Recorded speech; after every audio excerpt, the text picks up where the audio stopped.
হযরত আনাস রাদিয়াল্লাহু তাআলা আনহু হতে বর্ণিত হাদিস, কোন মানুষ যদি দুনিয়াতে এমন কোন জায়গায় কোন আমল করে, এমন কোন পাথরের মধ্যে আমল করে যেই পাথরের কোন জানালা নাই, কোন দরজা নাই, একেবারে আটকানো, ওই পাথরের মধ্যেও কোন মানুষের যদি কোন আমল থাকে, কিয়ামতের দিন সেই আমল হাজির করবে কে?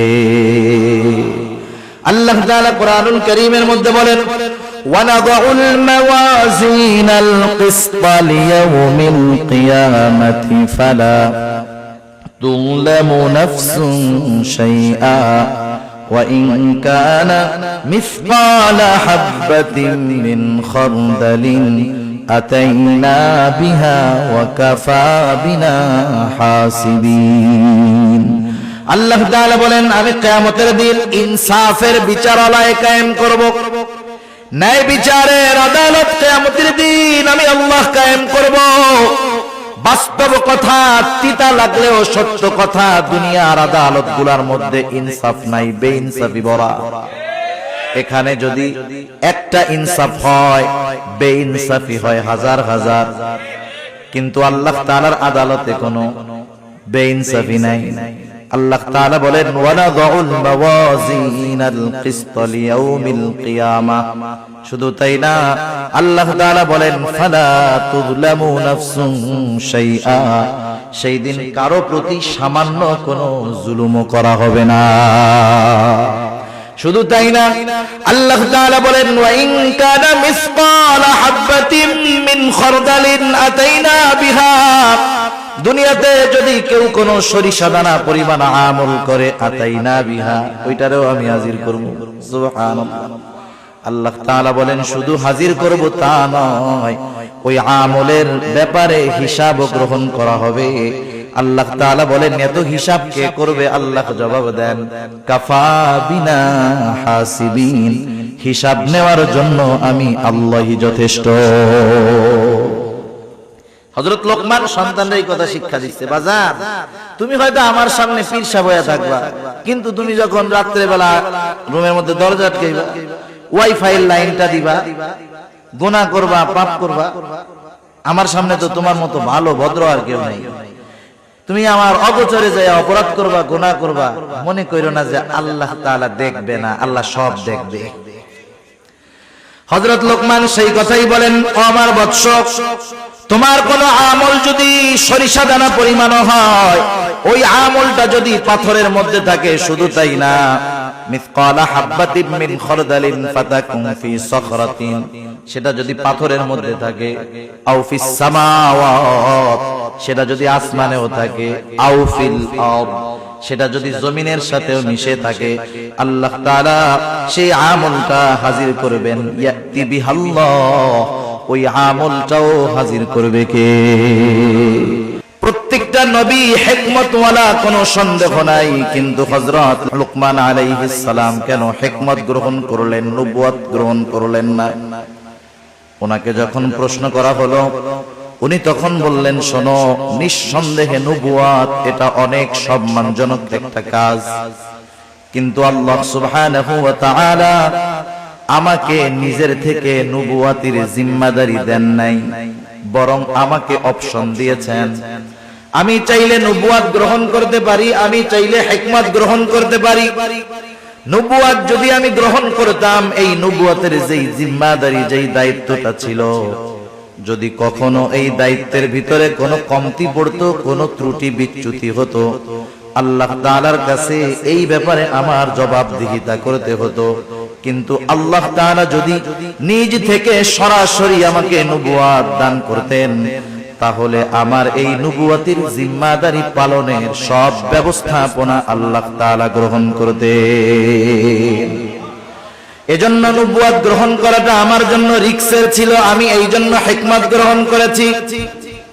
হিকমত কাকে বলা হয়? তাফসীরের মধ্যে আসছে, হিকমত হলো প্রজ্ঞা, হিকমত হলো দ্বীনের পরিপূর্ণ বুঝ, হিকমত হলো স্বপ্নের তাবির তথা স্বপ্নের ব্যাখ্যা। হযরত লোকমানকে আল্লাহ তাআলা হিকমত দান করেছেন। উনি কত হিকমতওয়ালা মানুষ ছিলেন, এখন নয়, শুধু অতীতেও আরব জাতির মধ্যে হযরত লোকমানের হিকমতপূর্ণ ঘটনা কথাগুলার প্রচলন ছিল। তাফসীরের মধ্যে, হাদিসের মধ্যেও হযরত লোকমানের এইরকম কিছু কিছু ঘটনা আছে। হযরত লোকমান আলাইহিস সালাম শুরুতেই যে এত সম্মানিত ছিলেন তা নয়, কিন্তু শুরু থেকে তার কর্মকাণ্ডের ভিতরে হিকমতের নিদর্শন পাওয়া যাইত। তিনি একটা মানুষের ছাগল চড়াইতেন, তিনি রাখাল ছিলেন প্রাথমিক সময়। একদিন ওই ছাগলের মালিক এসে বলে, ও লোকমান, তুমি আমার জন্য একটা ছাগল জবাই করবা, আর ছাগলের সবচাইতে সুস্বাদু জায়গার গোশত আমার জন্য নিয়ে আসবা। হযরত লোকমান আলাইহিস সালাম একটা ছাগল জবাই করার পর ওই ছাগলের হৃৎপিণ্ড আর জিহ্বার গোশতটা নিয়ে মালিকের সামনে হাজির। মালিক এবার বলতেছে, লোকমান যাও আর একটা ছাগল জবাই করো, এই ছাগলের সবচাইতে নিকৃষ্ট জায়গার গোশত তুমি আমার সামনে হাজির করবা। এইবার হযরত লোকমান আর একটা ছাগল জবাই করলেন। এইবারও তিনি হৃৎপিণ্ড আর জিহ্বার গোশত নিয়ে হাজির হয়ে গেলেন।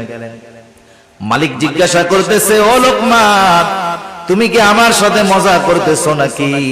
তোমাকে সবচাইতে উত্তম জায়গার গোশত আনতে বললাম, তুমি হৃৎপিণ্ড আর জিহ্বার গোশত আনছো। আবার সবচাইতে নিকৃষ্ট জায়গার গোশত আনতে বলেছি, তুমি হৃৎপিণ্ড আর জিহ্বার গোশত নিয়ে হাজির হইলা, কারণ কি? হযরত লোকমান তখন বললেন, মালিক, কারো যদি এই হৃদয় আর জবানটা ভালো হয়ে যায়, তার সব ভালো হয়ে যায়। মালিক, কারো যদি হৃদয় আর জবানটা খারাপ হয়ে যায়, তার সব কিছু খারাপ হয়ে যায়, সে সবচাইতে নিকৃষ্ট হয়ে যায়। রাসূল আকরাম সাল্লাল্লাহু আলাইহি ওয়াসাল্লাম এই জন্য বলেন, ইন্নাল্লাহা লা ইয়ানজুরু ইলা সুওয়ারিকুম ওয়ালাকিন ইয়ানজুরু ইলা কুলুবিকুম ওয়া আমালিকুম। আল্লাহ তাআলা কারো সূরত দেখেন না, কারো সিরাত দেখেন না। আল্লাহ তাআলা দেখেন না কে কত সুন্দর, বরং আল্লাহ তাআলা দেখেন কার অন্তরটা কেমন। সেজন্য চেহারা, সূরত, সার্টিফিকেট এগুলার কোনো দাম আল্লাহ তাআলার কাছে নাই। যদি হইতো তাহলে আবু জেহেল সম্মানিত ব্যক্তি হইতো, হযরত বেলাল সম্মানিত ব্যক্তি হতে পারতো। হযরত লোকমান উনিও এরকম ছিলেন, হাবশী কালো গোলাম, কালো চুলগুলা কোকড়া, পাগুলা ছড়ানো, ঠোঁটটা মোটা। এক কথায় আমাদের দৃষ্টিতে একটা মানুষকে অসুন্দর দেখার জন্য যা কিছু দরকার সব তার মধ্যে ছিল, কিন্তু আল্লাহ সুবহানাহু ওয়া তাআলা কেমন সম্মান দিয়েছেন। হযরত লোকমান তিনি একদিন মানুষের সামনে বক্তব্য দিচ্ছেন, বক্তৃতা দেওয়ার জন্য দাঁড়ায় গেছেন। উপস্থিত শ্রোতাদের মধ্য থেকে একজন দাঁড়ায় বলে, ও লোকমান, আপনি আপনার বক্তব্য দেওয়ার আগে আপনার নিকটে আমার একটা প্রশ্ন আছে, অনুগ্রহ করে জবাব দিবেন। হযরত লোকমান বললেন, হ্যাঁ বলো। লোকটা এবার বলতেছে, আপনি কি সেই লোকমান নাকি যেই লোকমান আমার সাথে বাগানে বাগানে ছাগল চড়ায় বেড়াইতো? আপনি কি সেই লোকমান নাকি? একটু শিক্ষণীয় বিষয়, একটু খেয়াল দিয়া শুনবেন। আমাদের সমাজে অনেক মানুষ আছে, একটা সময় তার কিছুই ছিল না, না ছিল কোনো সম্মান, না ছিল কোনো মর্যাদা, কিন্তু কালের পরিবর্তনে আজকে অনেক সম্মান সম্পদের মালিক। আপনি যদি তাকে তার অতীতের কথা স্মরণ করায়া দেন, দেখবেন সে আপনার উপরে বিরক্ত হবে। সে তার অতীত যে এত খারাপ ছিল, অতীতে যে সে কষ্টে ছিল, সেটা সে ফেস করতে চায় না, সামনে আনতে চায় না, অতীতকে ভুলে থাকতে চায়। কিন্তু স্বাভাবিক বিষয়টা হলো এমন, যেই ব্যক্তি সর্ব অবস্থায় তার অতীতকে স্মরণ রাখে, অতীতের শিক্ষা নিয়ে চলে, অধিকাংশ ক্ষেত্রে এই ধরনের মানুষগুলা শুকরগুজার বান্দা হয়। আর যারা অতীতকে ভুলে যায়, ওরা অধিকাংশ না শুকরগুজার। খেয়াল করে দেখবেন এটা। বনি ইসরাইলের 3 লোকের ঘটনা আছে। একটা ছিল টাকলা, আরেকটার কুষ্ঠ রোগ, আরেকটা হলো চোখে দেখতো না, কানা। আল্লাহ তাআলা পরীক্ষা করতে চাইছেন। প্রথম জনের ট্রাক ঠিক করে দিছেন, ওরে একটা উট দিছে। আরেকজনের কুষ্ঠরোগ ছিল, কেউ কাছে যাইতো না, আল্লাহ তাআলা ফেরেশতা দিয়ে ঠিক করায় দিলেন। এরপরে তারা একটা গরু দিলেন, সে এক সময় অনেক গরুর মালিক, উটওয়ালা অনেক উটের মালিক। আরেকটা ছিল অন্ধ, আল্লাহ তাআলার পক্ষ থেকে চোখ ঠিক হলো, সে একটা ছাগল পাইলো, তার ছাগলে আল্লাহ বরকত দিলেন, অনেক ছাগল হয়ে গেল। আগের দুইজনকে আবার পরীক্ষা করার জন্য এই তিনজনের কাছে ফেরেশতা আসলো। প্রথম দুইজন কি জবাব দিছে? ফেরেশতা এসে বলছে, আমি মুসাফির, আমার একটা উট দাও, আমি জানি আমার গন্তব্যে পৌঁছাইতে পারি। সে কি কইছে? সে বলছে, আরে মিয়া দেওয়া যাবে না, সমস্যা আছে। এবার ফেরেশতা তাকে মনে করায় দিয়েছে, ওই অতীত, যাই তুমি তো টাকলা ছিলা, তোমার কাছে কেউ আসতো না, কেউ তোমার কাছে ভিড়তো না, আফসোস করতা শুধু, আর বলতা, আরে আমার চুল যদি গজাইতো কত ভালো হইতো। আল্লাহ তাআলা তোমার চুল গজায়া দিলেন, তোমাকে উট দিলেন, উটের মধ্যে বরকত দিলেন, তুমি অতীতকে ভুলে গেছো? বলে না, এগুলো আমার আগের থেকেই ছিল। কি কইছে? আগের থেকেই ছিল। ফেরেশতা এবার বলছে, আল্লাহ তাআলা তোমার যদি আগের অবস্থায় তোমারে ফিরায় দিক, এবার তার নেয়ামত চলে গেছে, আগের অবস্থায় ফিরে গেছে। পরের জন যে কুষ্ঠরোগী, তারও একই অবস্থা, অতীতকেও স্বীকার করছে। কিন্তু যেই লোকটা অন্ধ, তার কাছে যখন যায় বলল, আমি একটা ছাগল চাই, মুসাফির বলল, আল্লাহর বান্দা, তোমার যতগুলা লাগে তুমি নিয়ে যাও, কোনো অসুবিধা নাই, কারণ এক সময় আমার কিছু ছিল না, এগুলা আমাকে আল্লাহ তাআলা দিয়েছে। সেই জন্য শুকরগুজার বান্দা, অতীতকে যারা স্মরণ রাখে, অধিকাংশ ক্ষেত্রে তারা হয়। আমাদের সমাজে আমাদেরকে যদি আমাদের কারো অতীত এরকম থাকে, আর কেউ যদি লোক সম্মুখে আমার ওই দুর্বল অতীতটাকে স্মরণ করায়া দেয়, আমি তাকে থ্রেট মাইরা, ভারী মাইরা বসায়া দিব। কিন্তু হযরত লোকমান এমনটা করেন নাই, তিনি সহসা জবাব দিয়ে দিয়েছেন, হ্যাঁ তুমি ঠিক বলেছো, আমি সেই লোকমান যে এক সময় বাগানে বাগানে ছাগল চড়াইতো। সম্মান কমে গেছে অতীত স্বীকার করায়। হযরত লোকমানকে এবার ওই লোকটা প্রশ্ন করতেছে, লোকমান, তাহলে এই পর্যায়ে আপনি যে আসলেন, কোন গুণের কারণে আপনি আসলেন, কোন কারণে আল্লাহ তাআলা আপনাকে এত মর্যাদা দিলেন? হযরত লোকমান বললেন, শোনো, সত্যবাদিতা, আমানতদারিতা, অহেতুক কথাবার্তা থেকে আমি বিরত থেকেছি। আমি মনে করি এই সবের কারণে আল্লাহ রাব্বুল আলামিন আমাকে এই সম্মান দিয়েছে। হযরত লোকমানকে প্রশ্ন করেছে, হযরত লোকমান স্বীকার গিয়েছে, কারণ তিনি ছিলেন একজন শুকরগুজার বান্দা। আল্লাহ তাআলা হযরত লোকমানের ব্যাপারে সেই জন্য বলেন, ওয়ালাকাদ আতাইনা লোকমানাল হিকমাতা আনিশকুর লিল্লাহ, আমি লোকমানকে হিকমত প্রদান করেছি, আনিশকুর লিল্লাহ, যাতে সে আল্লাহ তাআলার শুকরগুজার করে, আল্লাহ তাআলার কৃতজ্ঞতা প্রকাশ করে। এখান থেকে এক নম্বর শিক্ষণীয় আমাদের জন্য হলো, আমরা যখন কোন নেয়ামত প্রাপ্ত হব, যখন কোন নেয়ামত পাবো, আমরা শুকর আদায় করব কার? আল্লাহ তাআলার শুকরিয়া আদায় করব। বলেন তো, আমরা যদি শুকরিয়া আদায় না করি, আল্লাহ তাআলার কৃতজ্ঞতা প্রকাশ যদি আমরা না করি, আল্লাহ তাআলার সম্মান কমে যাবে? কমবে না। আল্লাহ তাআলার যদি শুকর আদায় আমরা না করি, আল্লাহ তাআলার সম্মান কমবে না।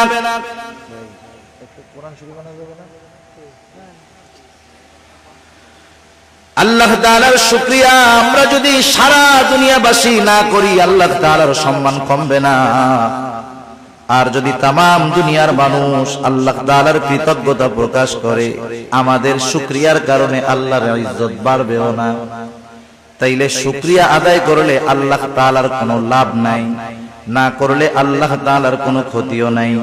এজন্য আল্লাহ তাআলা বলেন, ওয়ামান ইয়াশকুরু ফাইন্নামা ইয়াশকুরু লিনাফসি, যে কৃতজ্ঞতা প্রকাশ করে সে সেটা তার নিজের জন্যই করে। কারণ মানুষ যদি নেয়ামত পাওয়ার পর নেয়ামতের কৃতজ্ঞতা আদায় করে, তার নেয়ামতের মধ্যে প্রবৃদ্ধি দান করেন কে? আল্লাহ তাআলা কুরআনুল কারীমে অনেক জায়গায় বলেন, লা ইন শাকারতুম লা আযীদান্নাকুম ওয়া লা ইন কাফারতুম ইন্না আযাবী লাশাদীদ। আল্লাহ তাআলা বলেন, লা ইন শাকারতুম লা আযীদান্নাকুম, তোমরা যদি কৃতজ্ঞতা প্রকাশ করো, নেয়ামতের শুকরিয়া আদায় করো। আল্লাহ তাআলা এমনটা বলেন নাই যে বাড়ায়া দিমু, বরং আল্লাহ তাআলা বলেন, লা আযীদান্নাকুম, দুইটা তাকিদ যোগ করে আল্লাহ তাআলা বলেন, কেমন জানি কথাটা এরকম যে আমি অবশ্যই অবশ্যই তোমাদের নিয়ামত আরো আমি আল্লাহ বাড়ায়া দিব। ওয়ালা ইন কাফারতুম, তোমরা যদি কুফরি করো তথা নিয়ামতের কৃতজ্ঞতা প্রকাশ না করো, তাতে আল্লাহ তাআলার কোনো ক্ষতি নাই, বরং ক্ষতি কি? আল্লাহ তাআলা বলেন, যাই না রাখো, ইন্না আযাবি লাশাদীদ, আমার আযাব বড় কঠোর, আযাব বড় শক্ত। তাইলে শুকর গুজার বান্দার নিয়ামত আল্লাহ বাড়ায় দেয়, আর যারা নিয়ামতের শুকরিয়া আদায় করে না, আল্লাহ তাআলা তাদের কঠিন আযাবে গ্রেফতার করে। আল্লাহ তাআলা সেই কথাই বলেন, মান কাফারা ফা ইন্নাল্লাহা গনিয়্যুন হামিদ, আর যারা শুকরিয়া আদায় করে না, কুফরি করে, তারা জানা রাখুক, ফা ইন্নাল্লাহা গনিয়্যুন হামিদ, আল্লাহ তাআলা কারো কৃতজ্ঞতার মুখাপেক্ষী নয়। সেজন্য আমরা শুকরিয়া আদায় করলে লাভ আমাদের নিজেদের। এখানে আল্লাহ তাআলা হযরত লোকমানের পরিচয় দিচ্ছেন যে লোকমান তো হিকমতওয়ালা, শুধু হিকমতওয়ালা নয়, লোকমান আমার একজন শুকরগুজার বান্দা। সুবহানাল্লাহ। এইবার সেই লোকমান ছেলেদেরকে কি বলছে, সেই কথাগুলো আল্লাহ তাআলা আমাদেরকে বলতেছে। হযরত লোকমান সন্তানদেরকে নসিহত করতেছে, উপদেশ দিচ্ছে। এক নম্বর নসিহত, হযরত লোকমান সন্তানকে বলতেছে, ও আমার সন্তান, ওয়াইদ ক্বালা লুকমানু লিবনিহি ওয়া হুয়া ইয়াইদু ইয়া বুনাইয়া লা তুশরিক বিল্লাহ। হযরত লোকমান তার সন্তানকে এক নম্বর নসিহত করতেছে, উপদেশ দিচ্ছে, ও আমার বৎস। নসিহত করার কিছু ভাষা আছে, সব সময় ধমক দিলে কাম হয় না। আমরা তো আমাদের বাচ্চা ছেলেদেরকে কিছু উপদেশ দেওয়ার আগে বলে, বেটা আগে পিটানি দে, এই করি সেই করি। না না, আপনি আপনার সন্তানকে যদি কোনো কথা শোনাতে চান, তাহলে তাকে আবেগ, মহব্বত, ভালোবাসার সাথে উপদেশটা করতে হবে। ধমকের সাথে সব সময় সব ফায়দা অর্জন করা যায় না। সন্তানকে নসিহতের ভাষা হযরত লোকমান বলতেছে, ওয়াইদ ক্বালা লুকমানু লিবনিহি, আল্লাহ তাআলা বলেন হযরত লোকমান তার সন্তানকে বলতেছে, ইয়া বুনাইয়া লা তুশরিক বিল্লাহ, ইয়া বুনাইয়া, হে আমার বৎস। এটা বাংলায় অনুবাদ করে এর ভিতরে যেই মজাটা আছে এটা বোঝানো যাবে না। আপনাকে যদি বাংলাদেশ নয় তাম দুনিয়ার শ্রেষ্ঠ একজন আর্টিস্ট একটা আপেল অথবা কমলা আইকা আপনার সামনে দিয়া বলে, এটা খুব মজা না খাইতে, আপনি দেখবেন ঠিক, কিন্তু এর মজা বোঝা যাবে না। সেজন্য আরবি ভাষাটা না অনুধাবন করতে না পারলে এর মূল মজা তরজমায় বোঝা যায় না। সেজন্য যারা আলেম আছে, মাদ্রাসা আছে, এরা বোঝে কোরআন তরজমা পড়ার আগে 4-5 বছর তার আরবি ভাষা ব্যাকরণ নিয়ে পড়া লাগে। কেন? কারণ কোরআনে আল্লাহ কি বলেন সেটা পরিপূর্ণ অনুধাবন করার যোগ্যতা অর্জন করার জন্য। এখন তো আমার নেই, একটু ভাষাগত জ্ঞান থাকলেই মনে করে আমার চাইতে বড় আর কে জানে, ঠিক না? হযরত লোকমান বলতেছেন, ইয়া বুনাইয়া লা তুশরিক বিল্লাহ, এই ইয়া বুনাইয়ার মধ্যে মায়া, মমতা, স্নেহ, মোহাব্বত, ভালোবাসার বহিঃপ্রকাশ আছে। হযরত লোকমান বলতেছে, হে আমার বৎস, লা তুশরিক বিল্লাহ, আমরা মুমিন, আমরা মুসলমান, আমরা আমাদের সন্তানদেরকে প্রথম যেই শিক্ষাটা দেওয়ার দরকার হযরত লোকমান সেই শিক্ষাটাই দিয়েছেন। আল্লাহ তাআলা কত সুন্দরভাবে হযরত লোকমানের নসিহতগুলো জানায় দিলেন যে হযরত লোকমান তার সন্তানকে সর্বপ্রথম তাওহীদ তথা আল্লাহ তাআলার একত্ববাদের পরিচয় শিক্ষা দিয়েছে, ঈমানের শিক্ষা দিয়েছে। আগে মূল হলো ঈমানের শিক্ষা। কিসের শিক্ষা? ঈমান হলো সব আমলের মূল। আমল ভুরি ভুরি আছে, ঈমান নাই, ওই আমলের কোনো দাম নাই। সেজন্য শিরক থেকে আমাদের সন্তানদেরকে বাঁচার নসিহত করতে হবে। এখন যদি আমরা নিজেরা নিজেদের মধ্যে একটু যাচাই বাছাই করি, আমাদের নাসিরউদ্দিন জর্জ ভাই বলতেছিলেন, আপনারা এখানে আসার আগে আজকে সারাদিন আপনার সন্তান কি করেছে, কয়জন বাপ খোঁজ নিছেন? 5 জন হাত উঁচা করতে পারবেন না। এবার আমি যদি আপনাদের প্রশ্ন করি, এমন কোন বাবা আছেন একটু বলেন, আমি আমার সন্তানটাকে একদিন সুন্দর মতো আমার পাশে বসাইয়া গায়ে হাত বুলাইয়া এরকম বলেছি, ও আমার কলিজার টুকরা সন্তান, আল্লাহ তাআলার সাথে শিরিক কইরো না? আসেননি দুই একজন বাপ এরকম? আমার পোলা এখনো বড় হয় নাই, এই ওয়াজ করার টাইম ওরে হয় না, এই জন্য আমি করি নাই। মানে আপনারা আবার কইতে পারেন যে হুজুর ওয়াজ করতেছেন, আপনি কি এই আমল করছেন নাকি? মানে আমার ছেলেও তো বড় হয় নাই। তাহলে দেখেন এই জায়গায় যে কয়জন আছেন, একজন সাহস করে হাত উঁচা করতে পারেন না, আফসোসের ব্যাপার। একটু চিন্তা করেন না কি হবে অবস্থা কবরে যাওয়ার পরে। ওই পোলা কি দিবে? দেওয়ার আছে কিছু? বরং ওই পোলা আপনি আমল করতেছেন, ওই ছেলে জাহান্নামে যাওয়ার কারণ হইতে পারে। হযরত লোকমান সন্তানকে বলতেছে, ইয়া বুনাইয়া লা তুশরিক বিল্লাহ, হে আমার বৎস, তুমি আল্লাহ তাআলার সাথে শিরক কইরো না। কেন শিরক করবা না? ইন্নাশ শিরকা লাযুলমুন আযীম, শিরক হলো মহা অন্যায়, মহা জুলম। প্রত্যেকটা গুনাহ, প্রত্যেকটা পাপ জুলম।